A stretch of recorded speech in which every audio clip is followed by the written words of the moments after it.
Olá, tudo bem com você? Seja muito bem-vindo, muito bem-vinda. Estamos começando agora mais uma conversa aleatória na sua companhia. Como sempre, a cada semana um conteúdo diferente. A partir da descoberta da indução magnética por Michael Faraday e a propagação radiofônica por Heinrich Hertz, temos um aparelho que chamamos hoje de rádio. Evidentemente, a tecnologia permitiu diminuir o tamanho dos dispositivos e a internet fez com que a transmissão de rádio ecoasse pelo mundo todo. No episódio de hoje, vamos conhecer a história de um ícone do rádio brasileiro. Como diria Milton Neves, o completo. Ou ainda podemos até dizer que este é o Pelé do rádio brasileiro. Cláudio Zaidan. É uma honra recebê-lo aqui no Conversas Aleatórias. Muito obrigado por aceitar o nosso convite. Seja muito bem-vindo. Ô, Jandro, sou eu que agradece. Fico honrado pelo convite. E o Milton Neves, às vezes, ele é como aquele locutor de boxe, né? E sempre dá uma alcunha para alguém, né? Aí, quando ele não tem nenhuma mais razoável, ele inventa uma dessas aí. Mas a honra é minha, viu, Jandro? Obrigado pelo convite.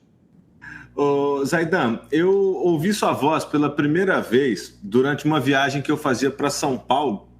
Eu estava dirigindo e ouvindo Bandeirantes a Caminho do Sol. Meu pai estava do lado, de passageiro, né? E aí ele comentou, esse cara aí é de Uberaba, né? E eu prestei atenção que no programa você falava de futebol, política, economia, você passava por tudo, né? E para a gente começar, eu queria que você comentasse um pouco sobre a sua trajetória, como que você começou a carreira jornalística aqui em Uberaba e até chegar hoje onde você está aí na Rádio Bandeirantes. Eu comecei em 1975, são 45 anos que eu estou nessa estrada aí. Então, no começo, e isso é interessante, eu sempre lembro que nas rádios do interior é normal que você faça muitas coisas, né? Então fazia reportagem de jogo, na época a gente falava jornal falado, né? Que você tinha 2, 3 locutores lendo o noticiário e tal, mas também redigia para o jornal. Então era um aprendizado, porque você fazia reportagem, você fazia locução de jornal, e aquilo você tem de desenvolver uma técnica, né? Porque uma coisa é comentar, outra coisa é ler a notícia e, ao mesmo tempo, redigir. Então, foi um aprendizado grande. Interessante que hoje, vale a gente abrir parênteses aqui, porque nas chamadas grandes rádios, hoje esse fenômeno ele se repete. Porque hoje, nas grandes rádios, a meninada que está chegando, a gente que é mais velho, que já está na fase derradeira, né? Não. Mas a meninada que está chegando, as emissoras têm exigido que eles façam muitas coisas. Reportagem, edição, produção, e vão para o ar muito cedo. Então, também nas grandes rádios hoje, o caminho é mais curto entre a entrada e aquele aprendizado todo que leva o sujeito a ter na prática, né, uma capacidade de lidar com os diversos aspectos da informação, desde a reportagem, passando pela edição, até a apresentação da reportagem, né? Ele ganha malícia, né? Porque isso exige tempo, né? Exige tempo, exige o contato com a realidade de uma emissora de rádio, de um jornal, de uma TV, de um site, enfim. Mas eu trabalhei aqui há alguns anos e fui para Santos depois, trabalhei em Santos, na Rádio Cultura de Santos. E foi isso. Depois, mais tarde, trabalhei na 95 de Santos. E em 88, há 32 anos, quase 33, porque foi em janeiro de 88, eu entrei na Jovem Pan de São Paulo. Depois, foi isso. Meus filhos estavam pequenos ainda, e eu resolvi sair de São Paulo, mas aí veio um convite para o Fernando Vieira de Mello, jornalista, que ele idealizou o que era a Jovem Pan. Hoje mudou muito, mas o que era a Jovem Pan era uma rádio de muita prestação de serviço, muita notícia e tal. E o Fernando abriu uma rádio junto com o Delfiol, ambos saudosos, né? Ambos já faleceram, ele e o Delfiol. Delfiol era o locutor de antologia do rádio de São Paulo, dos melhores. Eles fundaram essa rádio e antes mesmo da rádio ir pro ar, eu já estava contratado, ele me convidou, porque a gente havia trabalhado junto na PAN. E aí fui para a Trianon e depois, em 94, entrei na Bandeirantes. E durante o período fiquei nas duas, né? Até que depois fiquei só na Bandeirantes.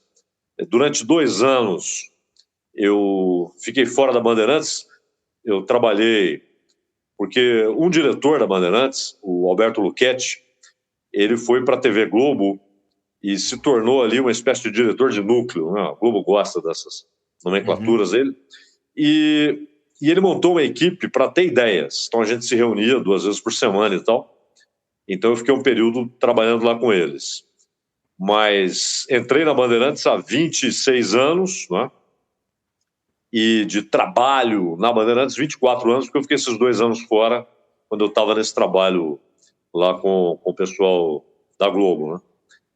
É isso, acho que é um resumo aí. E você escolheu a parte de comentário esportivo ou você, assim, o destino te levou para lá?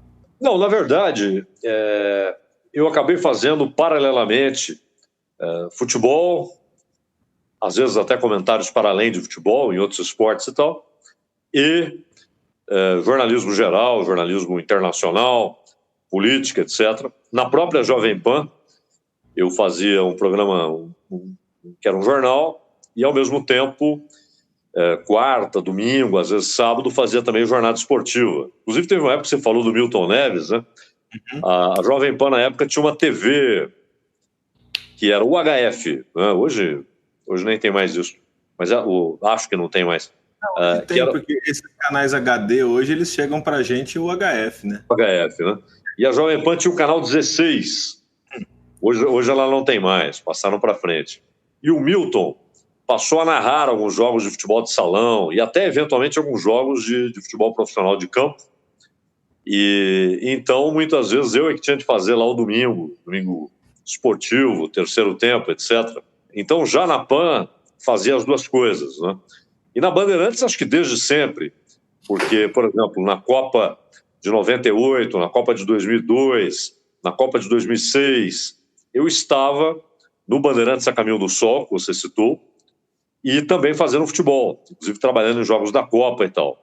Em 2007 é que eu fiquei mais com o esporte, mas logo foi necessário voltar a fazer também ou participações, comentários, principalmente em política internacional lá na rádio. E hoje eu faço um jornal das 3 às 5 da tarde, né, que é segunda a sexta. Eu, o Ronald Gimenez, a Gabriela Guimarães, agora a Sônia Blota também vai participar, das 3 às 5 da tarde.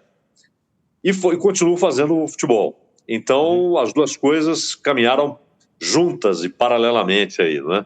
Não. Em nenhum momento eu falei, não, vou fazer só futebol, vou fazer só jornalismo. Porque você fica ali como um soldado, né? Na medida em que o front norte te exige, você vai para o front norte, o front sul, enfim, depende da necessidade. Mas eu acho bom, porque você acaba... você não fica só num tema, porque aquilo acaba sendo cansativo, exaustivo, você fica só num assunto. E eu acho que o jornalismo, ele é, por natureza, ele é de diversas coberturas. Jornalista é jornalista, né? Ocasionalmente você pode ser um jornalista da crônica de esportes, ocasionalmente da crônica de economia, ocasionalmente da crônica de política internacional e de política nacional. Mas você é jornalista, tem de estar pronto para os diversos temas, né? E, a não ser, claro, hoje você tem alguns jornalistas especializados.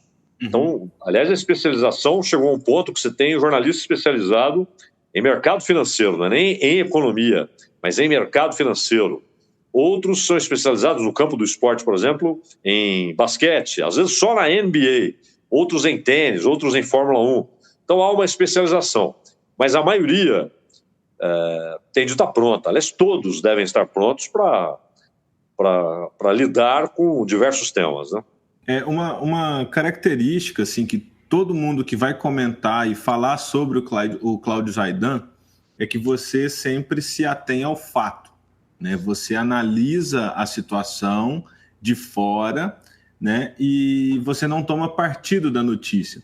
E eu queria te perguntar assim, se isso, para você, na sua carreira, se isso tem um preço, você pagou caro para se manter assim, ou se é por você se manter assim que você tem paz hoje, você pode dizer que você está em paz? Leandro, eu acho que são as duas coisas, né? Não são excludentes. Primeiro, é preciso notar o seguinte, todos nós temos opinião a respeito dos diversos assuntos, né?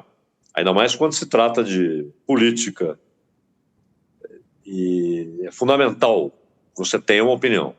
Agora, o jornalista ele não tem de ser porta-voz. Então hoje, por exemplo, o jornalista não tem de ser porta-voz do Bolsonaro, não tem de ser porta-voz do Lula, não tem de ser porta-voz do Dória, não tem de ser porta-voz do banco que patrocina a empresa onde ele trabalha, não tem de ser porta-voz nem do próprio patrão, né? Ele tem de informar, claro, e obviamente apresentar a sua opinião. E ele não deve ser escravo nem da própria opinião, porque se ele chegar à conclusão que ele está errado naquilo que ele disse, ele deve dizer, olha, eu errei, eu disse tal coisa e hoje reconheço que estava errado, né? Certo é isso aqui. Ou seja, o compromisso é com o fato e, claro, você tem a liberdade de fazer a sua análise do fato, que pode estar equivocado ou não, né? Agora, você não pode ser porta-voz. A independência, ela é condição sine qua non. Da mesma maneira que ela é condição sine qua non para um juiz, seja da primeira instância, seja do Supremo, é condição sine qua non para um deputado, para um senador, ela é condição sine qua non para o jornalista. Ele não pode ser porta-voz de ninguém, ele não pode dizer o que querem que ele diga. E é claro que isso tem preço, né? É claro que muitas vezes isso incomoda, isso é inconveniente, isso pode levar a uma demissão, isso pode levar a uma estagnação em termos profissionais, né? Então, as portas não são abertas, porque você tem uma posição e não abre mão dela, da sua independência, né? Posição nesse sentido. Você não abre mão de ser independente, não abre mão de falar o que você vê e não tentar adaptar os fatos à sua opinião ou à opinião alheia, o que é mais grave, né? Então é claro que há preço e você deve estar preparado. Sempre que eu dou uma opinião, eu tenho de estar preparado para alguém ligar para o dono da emissora, né? E essa reclamação chegar à diretoria e amanhã ou depois eu posso perder o emprego, né? Mas eu tenho de lidar com essa possibilidade, com esse risco. Eu não posso me esconder, deixar de fazer o que é minha obrigação, o que é minha função, apenas para preservar emprego ou para que novas portas sejam abertas. Isso não é jornalismo, né? O jornalista não tem de ser porta-voz de ministro do Supremo, não tem de ser porta-voz do presidente da República. No caso do jornalista de esportes, ele não tem de ser porta-voz de presidente de clube, de CBF, de federação, nada. O jornalista não é porta-voz. Os porta-vozes oficiais são treinados para isso, são oficiais, todo mundo sabe que eles são porta-vozes, se apresentam nessa condição e assim trabalham. O jornalista não. Então o grave é o jornalista que é porta-voz, mas que esconde isso por trás de uma cortina que é um pseudo-jornalismo, né? Então é claro que há riscos. Ao mesmo tempo, você falou em paz, né?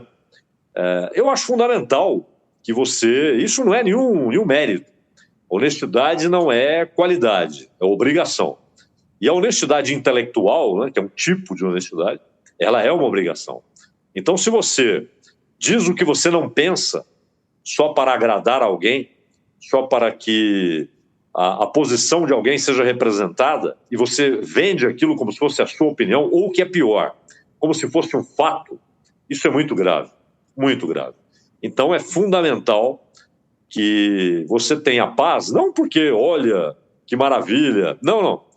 Olha o que eu fiz, olha o que eu penso, olha como eu trabalho, nada disso. Sem vaidade bobinha, sem mesquinharia. É apenas uma obrigação. Eu cumpri com a minha obrigação de ser honesto. Isso é obrigação, né? Há um caso recente, se você me permite. Claro. Veja o que aconteceu, tem acontecido na eleição dos Estados Unidos. Inclusive, nós tivemos um episódio muito estranho.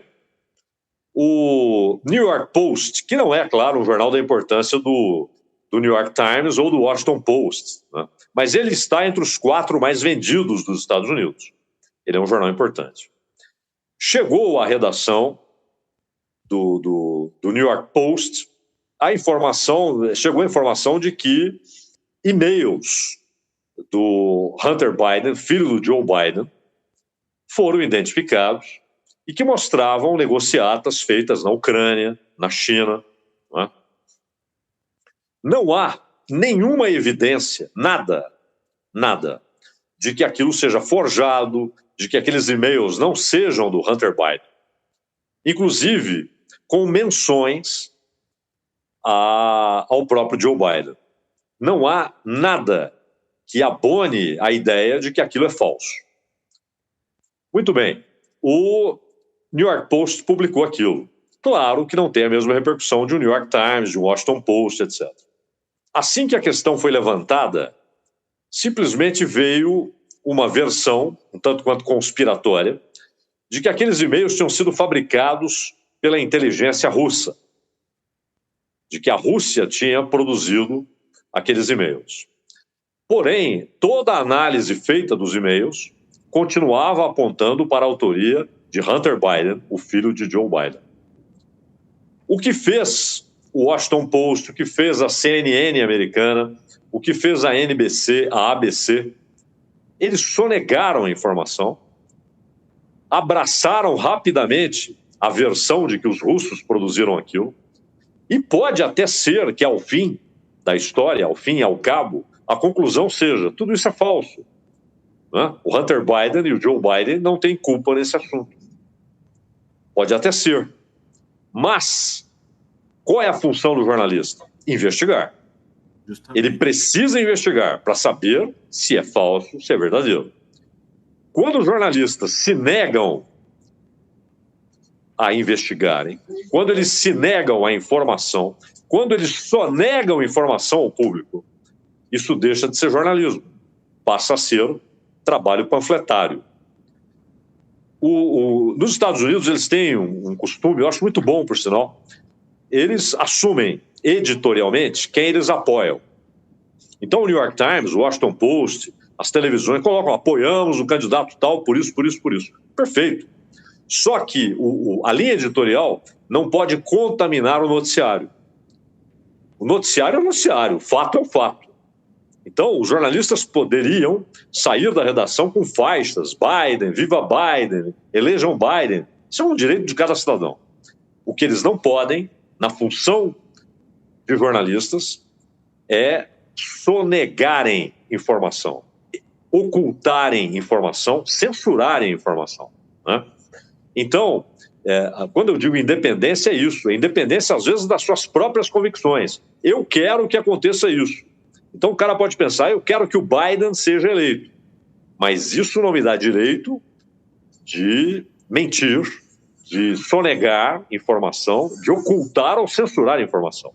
Porque quando o jornalismo faz isso, o jornalismo é uma instituição fundamental para a democracia e para o Estado de Direito. Se jornalistas começam a sonegar informação, começam a ocultar, censurar informação, eles estão trabalhando contra a própria democracia, contra o Estado de Direito, não é? Por isso que eu digo que é uma obrigação essa independência. Independência, às vezes, das suas próprias convicções. Não? Zaidan, e na sua opinião, assim, existe uma causa para esse boom de jornalistas que panfletam, que defendem uma causa, que defendem um personagem? Existe um porquê disso tudo? Na verdade, sempre houve viés no jornalismo, sempre. Não é?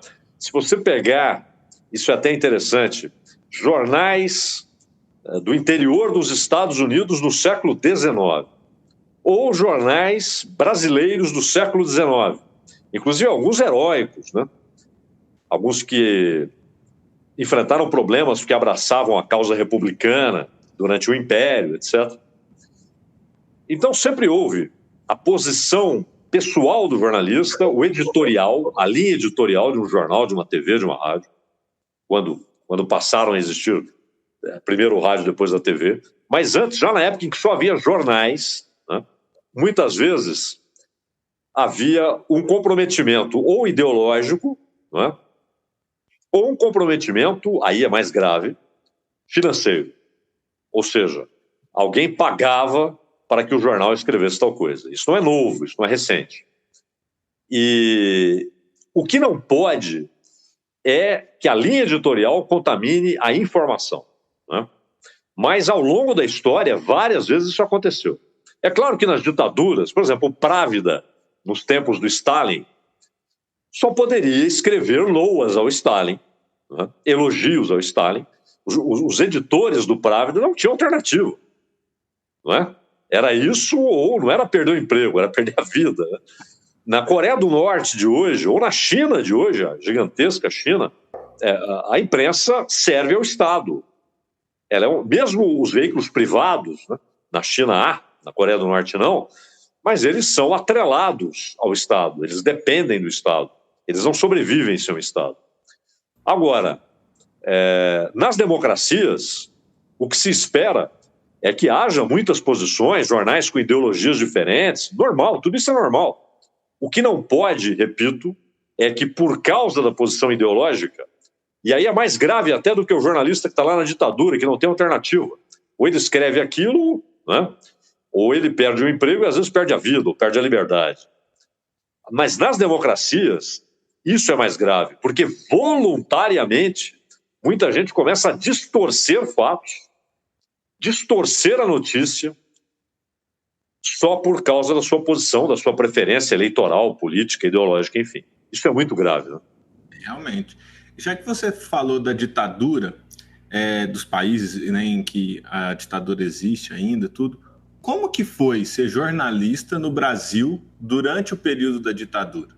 Bom, eu comecei a trabalhar, Ernesto Geisel era o presidente. E é claro que uma coisa era o que acontecia nas redações de São Paulo, Rio, Belo Horizonte, e outra coisa no interior. Mas havia reproduções daquela situação, né?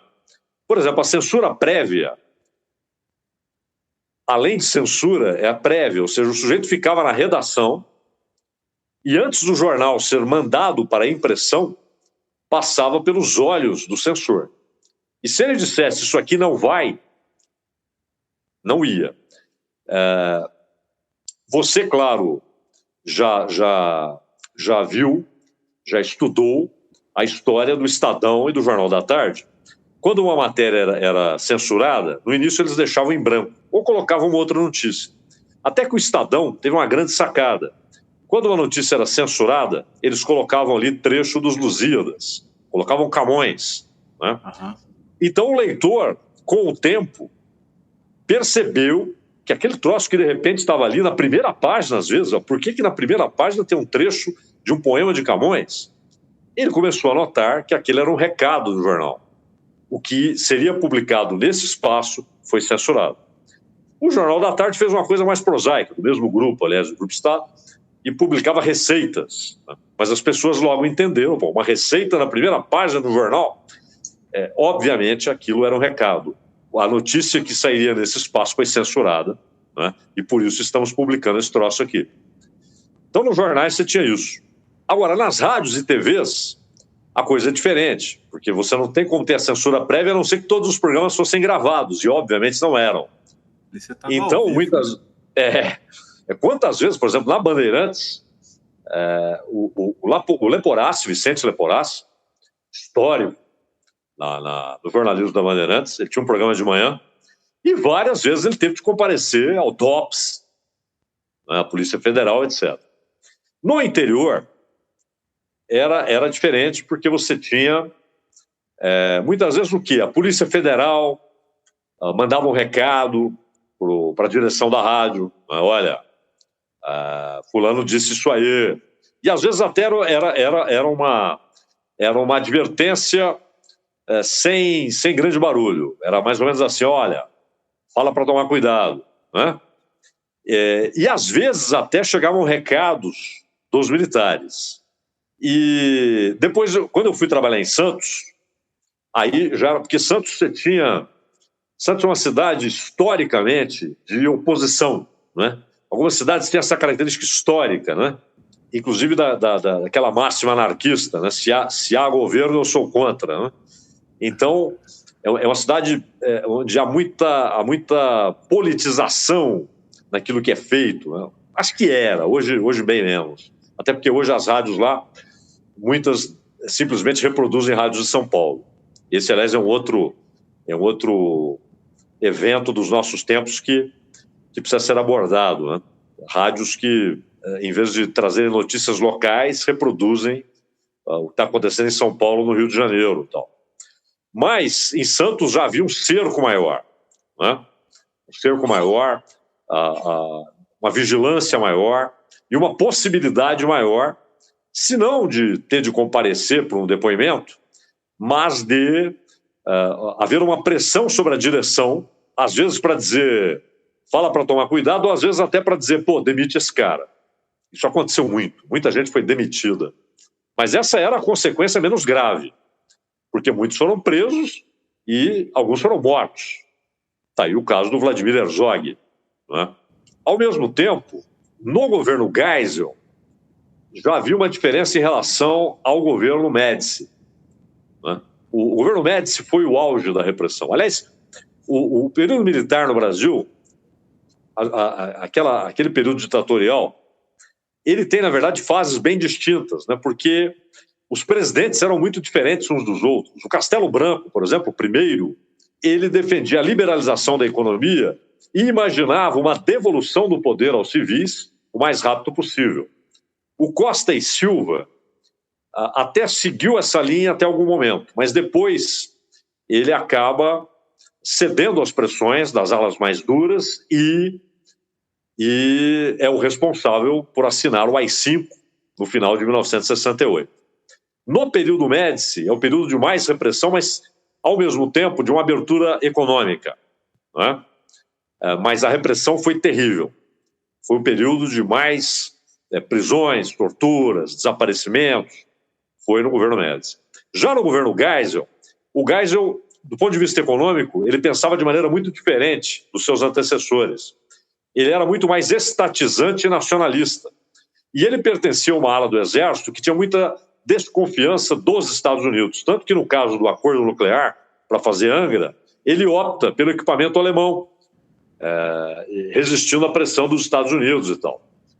E o Geisel, ao mesmo tempo que ele chegou a fechar o Congresso ali por alguns meses, no pacote de abril, mas ele enfrenta a ala dura do Exército, personificada no Silvio Frota, e garante a tal redemocratização, a abertura ampla, geral e restrita. E vem, então, o Figueiredo, escolhido a dedo pelo Geisel, para ser mesmo o derradeiro, né? Um cara que ele era mais despojado, não tinha muito apreço por aquela ideia de ser presidente e tal, mas ficou mais tempo, ficou 6 anos, né? O Médici ficou 4, o Geisel 5 e o Figueiredo 6.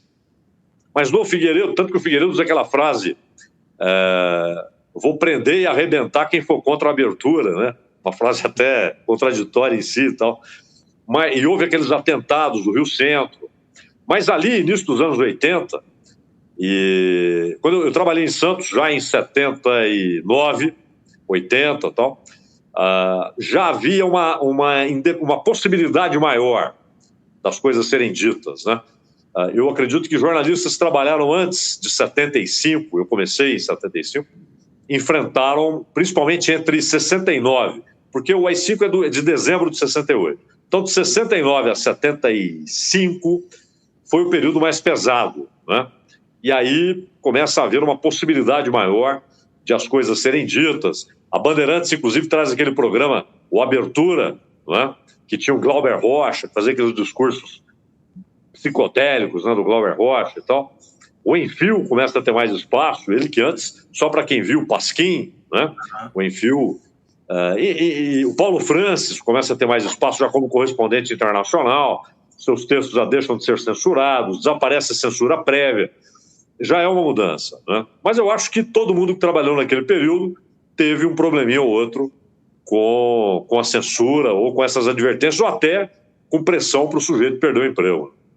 E atualmente, no governo que a gente está vivendo agora, quais que são as dificuldades que vocês da imprensa vêm tendo? Não, na verdade, o que existe hoje, não só hoje, mas desde a redemocratização, são essas pressões de quem tem poder para que o jornalista perca o emprego. E olha, não é só presidente e governador que faz isso, não. Até ministro do Supremo, hein? Tem ministro do Supremo que liga para uma emissora de rádio pedindo para cortar a cabeça de um funcionário.